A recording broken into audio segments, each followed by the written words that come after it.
الله الرحمن الرحيم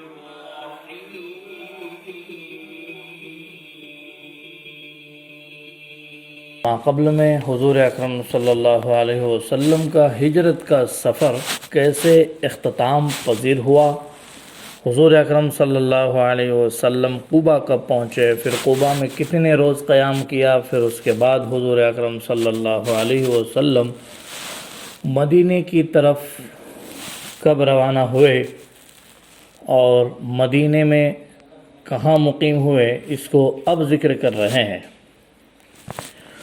جمعہ کے دن آپ صلی اللہ علیہ وسلم قبا اور بنی عمرو بن عوف یعنی قبا والوں سے رخصت ہو کر شہر مدینہ میں قیام کے ارادے سے چلے۔ مدینے کے ہر محلے میں ہر ایک خاندان اس امر کا خواہاں تھا، یہ چاہتا تھا کہ حضور اکرم صلی اللہ علیہ وسلم ہم میں مقیم ہو۔ آپ صلی اللہ علیہ وسلم بنو سالم بن عوف کے محلے میں تھے کہ نماز جمعہ کا وقت آ گیا۔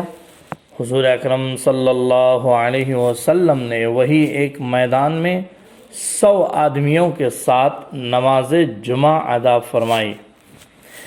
یہ مدینے میں آپ صلی اللہ علیہ وسلم کا پہلا جمعہ اور پہلا خطبہ تھا۔ اس جگہ بھی بعد میں ایک مسجد تیار کی گئی۔ نماز جمعہ ادا فرما کر آپ صلی اللہ علیہ وسلم اپنی اونٹنی پر سوار ہو گئے۔ قبیلے بنو سالم بن عوف کے لوگوں نے آ کر حضور اکرم صلی اللہ علیہ وسلم کی اونٹنی کی مہار پکڑ لی، نکیل پکڑ لی اور آپ صلی اللہ علیہ وسلم کو اپنے یہاں ٹھہرانا چاہا۔ دوسرے قبیلے اور دوسرے محلے کے لوگوں نے اپنے یہاں جانے کا اصرار کیا اور اس طرح آپس میں بحث و تکرار شروع ہو گئی۔ حضور اکرم صلی اللہ علیہ وسلم نے فرمایا، میری ناقہ کو نہ روکو، میری اونٹنی کو نہ روکو، اس کی مہار چھوڑ دو، اس کو اللہ کی طرف سے حکم مل چکا ہے، جہاں میری ناقہ بیٹھ جائے گی میں وہیں ٹھہروں گا۔ چنانچہ اونٹنی چلنے لگی۔ تمام انصار و مہاجرین ناقہ کے آگے پیچھے دائیں بائیں ساتھ ساتھ چلنے لگے۔ آپ صلی اللہ علیہ وسلم نے مہار بالکل ڈھیلی چھوڑ دی تھی اور ناقہ اپنی خوشی سے آہستہ آہستہ چلتی رہی۔ سب کی نگاہیں ناقہ کی طرف تھی کہ دیکھیں یہ کہاں بیٹھتی ہے۔ چلتے چلتے ناقہ جب قبیلے بنو بیاضا کے محلے میں پہنچی تو اس قبیلے کے سردار زیاد بن لبید اور عروہ بن عمرو نے آگے بڑھ کر ناقہ کی مہار پکڑنی شروع کی۔ آپ صلی اللہ علیہ وسلم نے فرمایا، دعوہا فإنہا مأمورہ، اسے چھوڑ دو، اس کو حکم مل چکا ہے۔ اس کے بعد ناقہ بنو ساعدہ کے محلے میں پہنچی۔ قبیلے بنو ساعدہ کے سردار سعد بن عبادہ اور منذر بن عمرو نے روکنا چاہا۔ آپ صلی اللہ علیہ وسلم نے وہی الفاظ دہرائے ہیں، دعوہا فإنہا مأمورہ، اس کو چھوڑ دو، اس کو تو اللہ کی طرف سے حکم دیا جا چکا ہے۔ اس کے بعد اونٹنی قبیلے بن الحارث بن خزرج کے محلے میں پہنچی۔ یہاں سعد بن ربی، خارجہ بن زید، عبداللہ بن رواحہ نے روکنا چاہا، ان کو بھی وہی حکم ملا۔ وہاں سے روانہ ہو کر ناقہ بنو عدی بن نجار کے محلے میں پہنچی۔ ان لوگوں میں چونکہ عبد المطلب کی ننیال تھی، اس لیے ان کو بڑا دعویٰ تھا کہ عبد المطلب کی ماں سلمہ بنت عمرو ہمارے قبیلے کی لڑکی تھیں، لہذا حضور اکرم صلی اللہ علیہ وسلم ہم میں قیام فرمائیں گے۔ چنانچہ سلیط بن قیس اور عصیرہ بن ابی خارجہ سرداران بنو عدی نے آگے بڑھ کر ناقہ کی مہار پکڑی۔ ان کو بھی وہی جواب ملا کہ ناقہ کا راستہ چھوڑ دو، اسے اللہ تعالیٰ کی طرف سے حکم مل چکا ہے۔ یہاں تک کہ ناقہ بنو مالک بن نجار کے محلے میں جا کر ایک غیر آباد افتادہ زمین میں بیٹھ گئی اور فوراً پھر کھڑی ہو گئی۔ کھڑی ہو کر پھر کچھ دیر کچھ دوری تک چلتی رہی چل کر خود بخود پھر لوٹی اور ٹھیک اسی جگہ جہاں پہلے بیٹھی تھی واپس آ گئیں اور بیٹھ گئیں۔ اب کی مرتبہ اونٹنی نے بیٹھ کر ایک لمبا سانس لیا، گردن نیچے ڈال دی اور دم ہلانے لگی۔ آپ صلی اللہ علیہ وسلم اس پر سے اتر آئے۔ اس افتادہ زمین کے قریب حضرت ابو ایوب، جن کا نام خالد بن زید انصاری رضی اللہ تعالیٰ عنہ تھا، ان کے مکان کے قریب جو ہیں یہ اونٹنی ٹھہری تھی۔ وہ خوشی خوشی حضور اکرم صلی اللہ علیہ وسلم کا سامان اور اسباب اٹھا کر اپنے مکان میں لے گئے اور آپ صلی اللہ علیہ وسلم نے انہی کے یہاں قیام فرمایا۔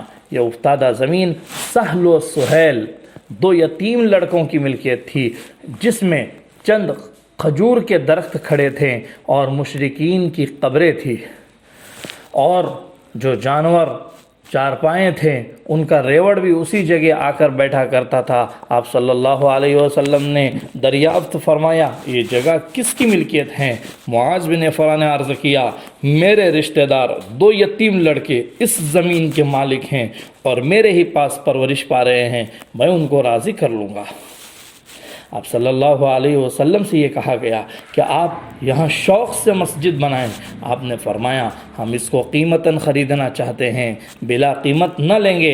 چنانچہ حضرت سیدنا ابو بکر صدیق رضی اللہ تعالیٰ عنہ نے اسی وقت اس زمین کی قیمت ادا کر دی، اور حضور اکرم صلی اللہ علیہ وسلم کے حکم کے موافق کھجور کے درخت کاٹ دیے گئے، مشرکین کی قبریں ہموار کر دی گئی اور مسجد کی تعمیر کا کام شروع ہو گیا۔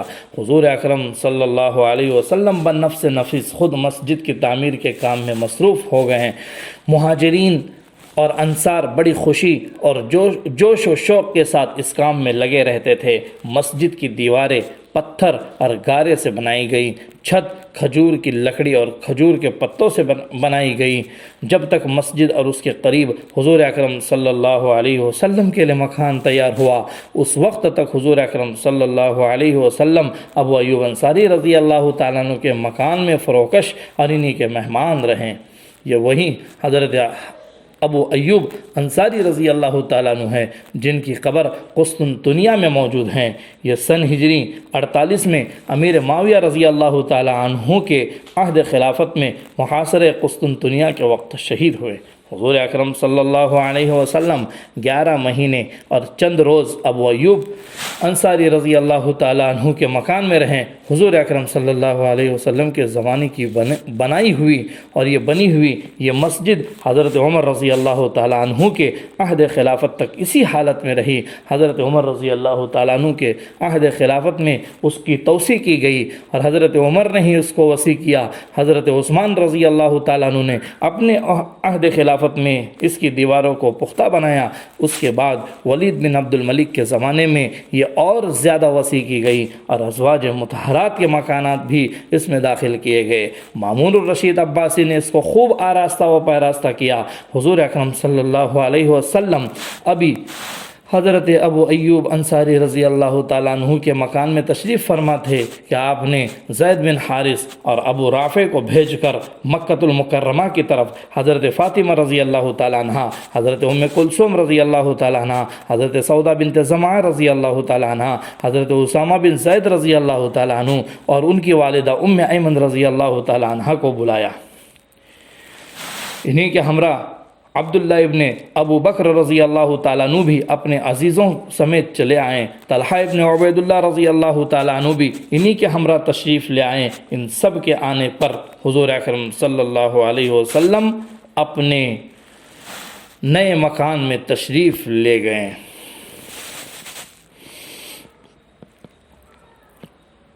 اس وقت تک زمانے کا اندازہ کرانے کے لیے سن نبوی استعمال کیے گئے تھے، جن سے مدعا یہ تھا کہ آپ صلی اللہ علیہ وسلم کو نبوت ملے ہوئے اتنے سال ہوئے ہیں، لیکن یہ بتا دینا ضروری ہے کہ قمری سال کے مہینوں کی ترتیب، ناموں کی ترتیب وہی ہیں جو پہلے سے ملک عرب میں رائج تھے۔ اس لیے سن نبوی کا پہلا سال صرف چند ہی مہینے کے بعد ختم ہو گیا تھا۔ یہی وجہ ہے کہ حضور اکرم صلی اللہ علیہ وسلم کا داخلہ مدینے کے اندر ماہ ربیع الاول سن نبوی 14 میں بیان کیا گیا ہے۔ تمام تر تاریخ اور دیگر کتب کے اندر 14 نبوی میں داخل کیا گیا ہے۔ 14 نبوی ہی بیان کیا گیا ہے، لیکن آپ صلی اللہ علیہ وسلم کی بعثت اور نبوت کو صرف 12.5 سال ہوئے تھے۔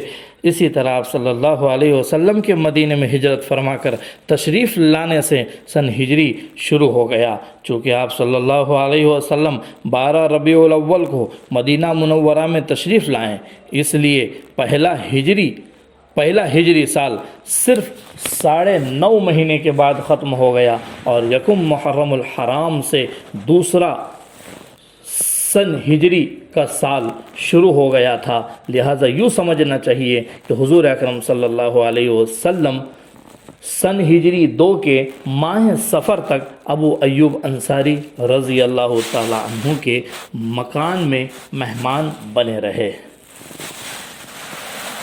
اب انشاءاللہ تعالی آئندہ ہجرت کا پہلا سال کیسے گزرا، اور ابو امامہ اسعد بن زرارہ رضی اللہ تعالیٰ عنہ کی وفات کب ہوئی، کیسے ہوئی، پھر قبیلے بنو نجار کے لوگ حضور کی خدمت میں حاضر ہو کر اپنے لیے سردار کی طلب سردار چاہتے تھے کہ ہمارے اندر سے کوئی سردار جو ہے آپ ہی مقرر فرمائیں۔